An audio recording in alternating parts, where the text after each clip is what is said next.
So, with your background and you as a professional live selling coach, what can you tell people what they should maybe use in terms of phrases to make sure that more people get converted into buyers? Yeah, so I would say that one thing, and honestly, I even have clients right now that I have to constantly remind how important a call to action is. And in my experience, there are a lot of brands, and you may have brands that are watching and they plan to represent themselves, and that's great. Like if you, as the formulator or the designer, are comfortable on camera, trust me when I say people want to hear from you. They love hearing from you, even if you aren't quite as comfortable as Dawn or whatever. Leverage your own skill set and the fact that not a lot of people have access to you. So I think that's really important. But I constantly have to remind people to do the call to action. So a call to action, a lot of times, and we call it CTA. So for anyone that's listening and is kind of new in this space, we call it like a CTA. And I think that there's a lot of hesitancy with a lot of brands and influencers who don't want to do the hard sell, right? But wait, there's more. Everyone always sort of thought this as being like, oh, I hate selling or it feels slimy to sell. Listen, you put a product to market. How else do you think you're going to sell it if you don't tell people how to buy it?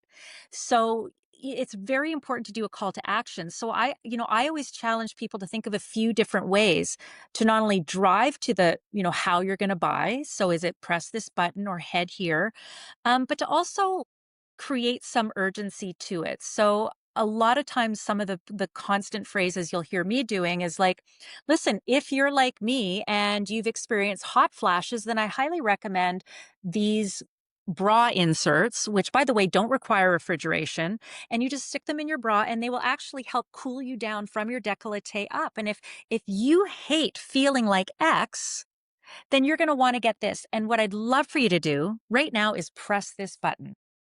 Or if you have questions, let me know because I want to help you make the right purchase.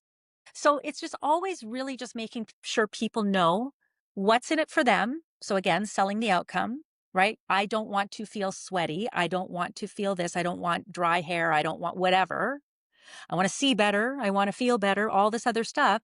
And then making sure they know how to buy.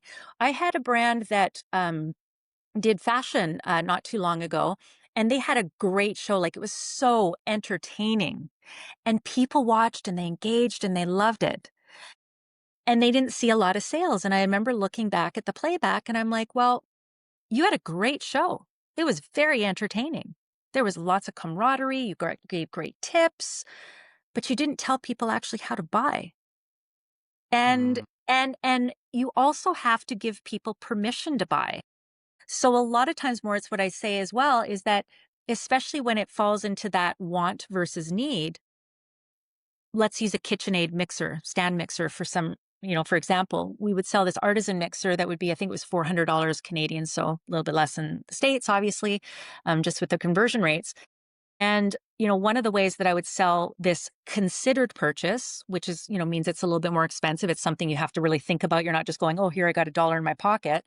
And I would often say, listen, it's not my job to spend your money for you, right? I don't know what your budget is. I definitely don't want to press you. But what I will say, if you're like my friend Kathy, who makes pies 5 days a week because she also sells them at the farmer's market and she likes to make sure the neighbors have it, doesn't it just make sense for her to have something like a KitchenAid, which A is going to save her time, but ultimately money as well, right? Because now she's got, or saves her risks because she, as you age, it's harder to knead the dough and all this other stuff. And so, I would encourage people to remember you're not spending other people's money, but you have to make them understand why this is for them and why they need it now. And to incorporate some of that in there and then ultimately close with a how can they get this home? What are the options for them? Press this button, go to this website, ask me a question so I can help you make the decision.